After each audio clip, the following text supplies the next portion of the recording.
Barnaby Rudge by Charles Dickens. Chapter 15.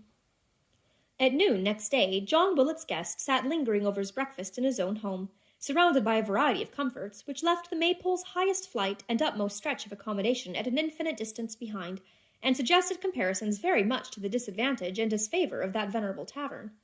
In the broad, old-fashioned window-seat, as capacious as many modern sofas, and cushioned to serve the purpose of a luxurious settee, in the broad, old-fashioned window-seat of a roomy chamber, Mr. Chester lounged, very much at his ease, over a well-furnished breakfast-table.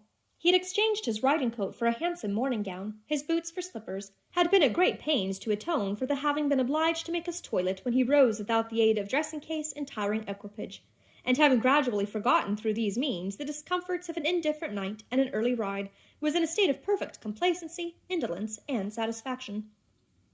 The situation in which he found himself, indeed, was particularly favorable to the growth of these feelings, for, not to mention the lazy influence of a late and lonely breakfast, with the additional sedative of a newspaper, there was an air of repose about his place of residence peculiar to itself, and which hangs about it even in these times, when it is more bustling and busy than it was in days of yore.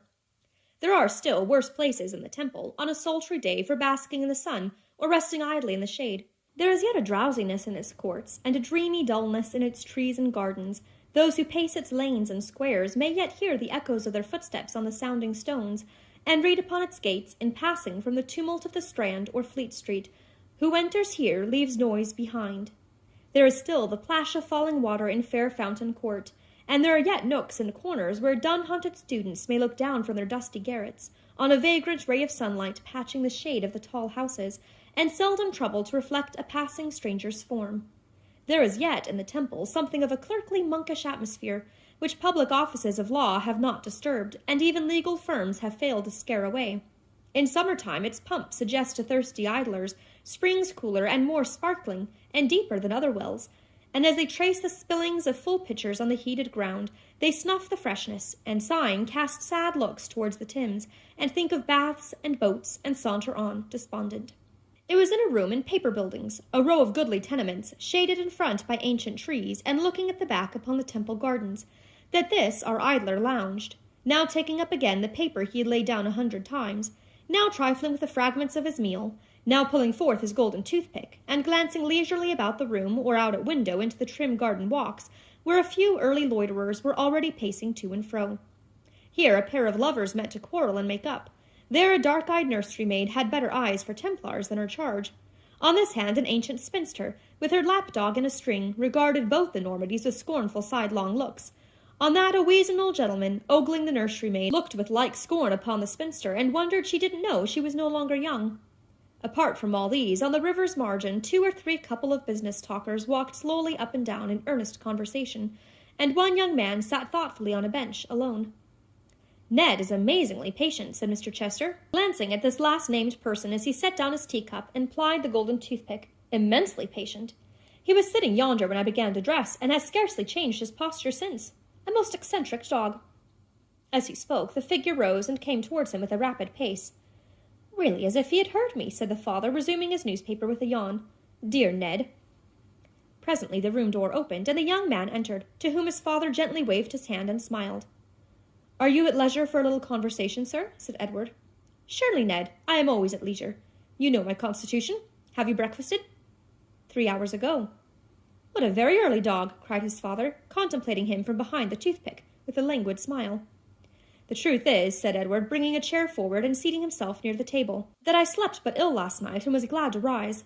The cause of my uneasiness cannot but be known to you, sir, and it is upon that I wish to speak." "My dear boy," returned his father, "confide in me, I beg. But you know my constitution. Don't be prosy, Ned." "I will be plain and brief," said Edward.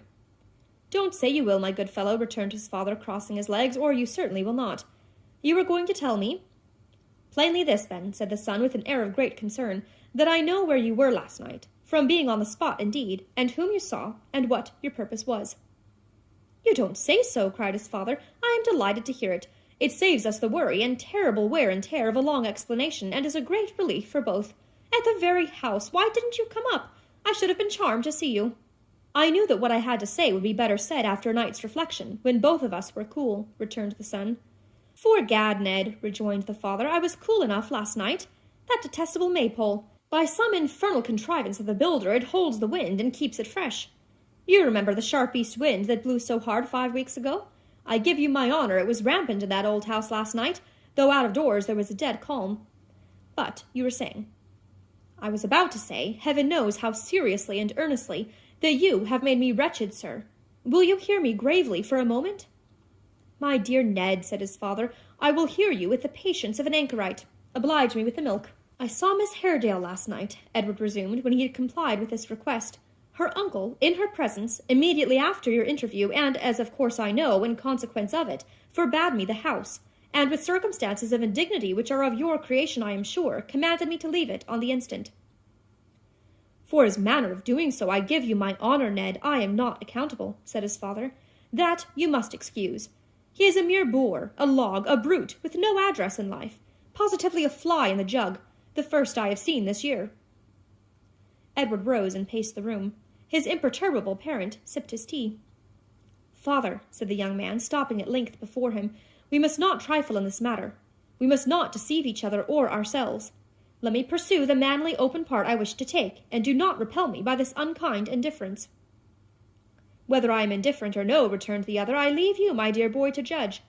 A ride of 25 or 30 miles through miry roads, a maypole dinner, a tete-a-tete with Haredale, which, vanity apart, was quite a Valentine and Orson business, a maypole bed, a maypole landlord, and a maypole retinue of idiots and centaurs.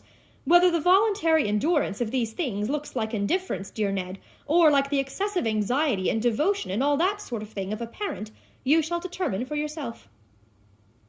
I wish you to consider, sir, said Edward, in what a cruel situation I am placed. Loving Miss Haredale as I do. My dear fellow, interrupted his father with a compassionate smile, you do nothing of the kind. You don't know anything about it. There's no such thing, I assure you. Now, do take my word for it. You have good sense, Ned. Great good sense. I wonder you should be guilty of such amazing absurdities. You really surprise me. I repeat, said his son firmly, that I love her. You have interposed to part us, and have, to the extent I have just now told you of, succeeded. May I induce you, sir, in time, to think more favorably of our attachment, or is it your intention and your fixed design to hold us asunder if you can? My dear Ned, returned his father, taking a pinch of snuff and pushing his box towards him, that is my purpose most undoubtedly. The time that has elapsed, rejoined his son, since I began to know her worth, has flown in such a dream that until now I have hardly once paused to reflect upon my true position. What is it? From my childhood I have been accustomed to luxury and idleness, and have been bred as though my fortune were large and my expectations almost without a limit. The idea of wealth has been familiarized to me from my cradle. I have been taught to look upon those means by which men raise themselves to riches and distinction as being beyond my heeding and beneath my care. I have been, as the phrase is, liberally educated, and am fit for nothing. I find myself at last wholly dependent upon you with no resource but in your favor. In this momentum question of my life we do not, and it would seem we never can, agree. I have shrunk instinctively alike from those to whom you have urged me to pay court, and from the motives of interest and gain which have rendered them in your eyes visible objects for my suit. If there never has been thus much plain speaking between us before, sir, the fault has not been mine, indeed. If I seem to speak too plainly now, it is, believe me, father, in the hope that there may be a franker spirit, a worthier reliance, and a kinder confidence between us in time to come. My good fellow, said his smiling father, you quite affect me. Go on, my dear Edward, I beg. But remember your promise. There is great earnestness, vast candor, a manifest sincerity in all you say, but I fear I observe the faintest indications of a tendency to prose. I am very sorry, sir. I am very sorry too, Ned, but you know that I cannot fix my mind for any long period upon one subject. If you'll come to the point at once, I'll imagine all that ought to go before and conclude it said. Oblige me with the milk again. Listening invariably makes me feverish. What I would say, then, tends to this, said Edward. I cannot bear this absolute dependence, sir, even upon you. Time has been lost and opportunity thrown away, but I am yet a young man and may retrieve it. Will you give me the means of devoting such abilities and energies as I possess to some worthy pursuit? Will you let me try to make for myself an honorable path in life? For any term you please to name, say for 5 years if you will, I will pledge myself to move no further in the matter of our difference without your full concurrence. During that period I will endeavor earnestly and patiently, if ever man did, to open some prospect for myself, and free you from the burden you fear I should become if I married one whose worth and beauty are her chief endowments. Will you do this, sir? At the expiration of the term we agree upon, let us discuss the subject again. Till then, unless it is revived by you, let it never be renewed between us." "My dear Ned," returned his father, laying down the newspaper at which he had been glancing carelessly, and throwing himself back in the window-seat, "I believe you know how very much I dislike what are called family affairs, which are only fit for plebeian Christmas days, and have no manner of business with people of our condition. But, as you are proceeding upon a mistake, Ned, altogether upon a mistake, I will conquer my repugnance to entering on such matters, and give you a perfectly plain and candid answer, if you will do me the favor to shut the door." Edward, having obeyed him, he took an elegant little knife from his pocket, and paring his nails, continued, "You have to thank me, Ned, for being of good family. For your mother, charming person as she was, and almost heartbroken and so forth, as she left me, when she was prematurely compelled to become immortal, had nothing to boast of in that respect." "Her father was at least an eminent lawyer, sir," said Edward. "Quite right, Ned. Perfectly so. He stood high at the bar, had a great name and great wealth, but having risen from nothing, I have always closed my eyes to the circumstance and steadily resisted its contemplation, but I fear his father dealt in pork, and that his business did once involve cow heel and sausages. He wished to marry his daughter into a good family. He had his heart's desire, Ned. I was a younger son's younger son, and I married her. We each had our object, and gained it. She stepped at once into the politest and best circles, and I stepped into a fortune which I assure you was very necessary to my comfort, quite indispensable. Now, my good fellow, that fortune is among the things that have been. It is gone, Ned, and has been gone. How old are you? I always forget." 27, sir." "Are you indeed?" cried his father, raising his eyelids in a languishing surprise.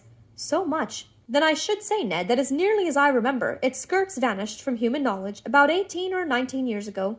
It was about that time when I came to live in these chambers, once your grandfather's, and bequeathed by that extremely respectable person to me, and commenced to live upon an inconsiderable annuity and my past reputation." "You are jesting with me, sir," said Edward. "Not in the slightest degree, I assure you," returned his father with great composure. "These family topics are so extremely dry that I am sorry to say they don't admit of any such relief. It is for that reason, and because they have an appearance of business, that I dislike them so very much. Well, you know the rest. A son, Ned, unless he is old enough to be a companion, that is to say, unless he is some 2 or 23, is not the kind of thing to have about one. He is a restraint upon his father. His father is a restraint upon him, and they make each other mutually uncomfortable. Therefore, until within the last 4 years or so, I have a poor memory for dates, and if I mistake, you will correct me in your own mind, you pursued your studies at a distance, and picked up a great variety of accomplishments. Occasionally we passed a week or 2 together here, and disconcerted each other as only such near relations can. At last you came home. I candidly tell you, my dear boy, that if you had been awkward and overgrown, I should have exported you to some distant part of the world." "I wish with all my soul you had, sir," said Edward. "No, you don't, Ned," said his father coolly. "You are mistaken, I assure you. I found you a handsome, prepossessing, elegant fellow, and I threw you into the society I can still command. Having done that, my dear fellow, I consider that I have provided for you in life, and rely upon your doing something to provide for me in return." "I do not understand your meaning, sir." "My meaning, Ned, is obvious.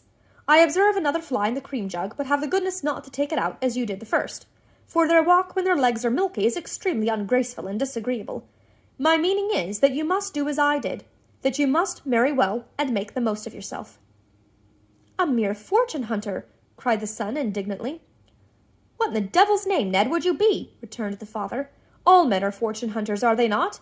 The law, the church, the court, the camp, see how they are all crowded with fortune-hunters, jostling each other in the pursuit. The stock exchange, the pulpit, the counting-house, the royal drawing-room, the senate, what but fortune-hunters are they filled with? A fortune-hunter, yes, you are one, and you would be nothing else, my dear Ned, if you were the greatest courtier, lawyer, legislator, prelate, or merchant in existence.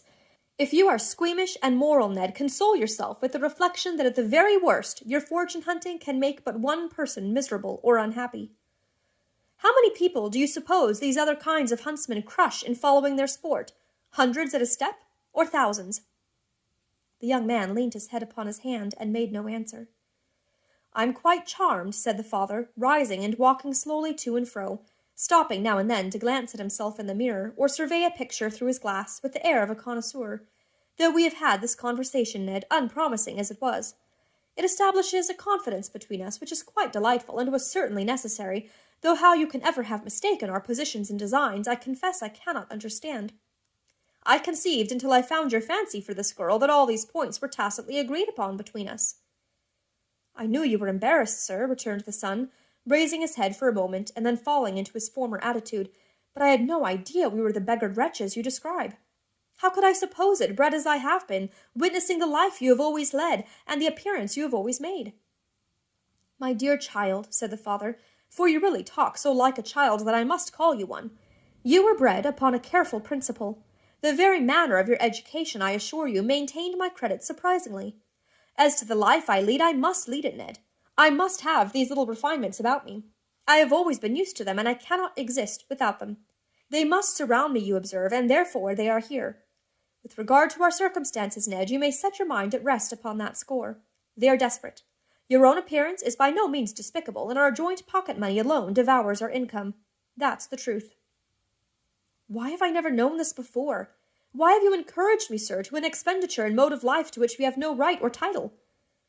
My good fellow, returned his father more compassionately than ever, if you made no appearance, how could you possibly succeed in the pursuit for which I destined you? As to our mode of life, every man has a right to live in the best way he can, and to make himself as comfortable as he can, or he's an unnatural scoundrel. Our debts, I grant, are very great, and therefore the more behooves you as a young man of principle and honour to pay them off as speedily as possible. The villain's part, muttered Edward, that I have unconsciously played. I, to win the heart of Emma Haredale, I would for her sake I had died first. I'm glad you see, Ned, returned his father, how perfectly self-evident it is that nothing can be done in that quarter. But apart from this, and the necessity of your speedily bestowing yourself on another, as you know you could tomorrow if you chose, I wish you'd look upon it pleasantly. In a religious point of view alone, how could you ever think of uniting yourself to a Catholic, unless she was amazingly rich? You ought to be so very Protestant, coming of such a Protestant family as you do. Let us be moral, Ned, or we are nothing. Even if one could set that objection aside, which is impossible, we come to another which is quite conclusive. The very idea of marrying a girl whose father was killed like meat. Good God, Ned, how disagreeable. Consider the impossibility of having any respect for your father-in-law under such unpleasant circumstances. Think of his having been viewed by jurors and sat upon by coroners, and of his very doubtful position in the family ever afterwards. It seems to me such an indelicate sort of thing that I really think the girl ought to have been put to death by the state to prevent its happening. But I tease you, perhaps. You would rather be alone? My dear Ned, most willingly. God bless you. I shall be going out presently, but we shall meet tonight, or if not tonight, certainly tomorrow. Take care of yourself in the meantime, for both our sakes. You are a person of great consequence to me, Ned, of vast consequence indeed. God bless you. With these words, the father, who had been arranging his cravat in the glass, while he uttered them in a disconnected, careless manner, withdrew, humming a tune as he went. The son, who had appeared so lost in thought as not to hear or understand them, remained quite still and silent. After the lapse of half an hour or so, the elder Chester, gaily dressed, went out. The younger still sat with his head resting on his hands in what appeared to be a kind of stupor.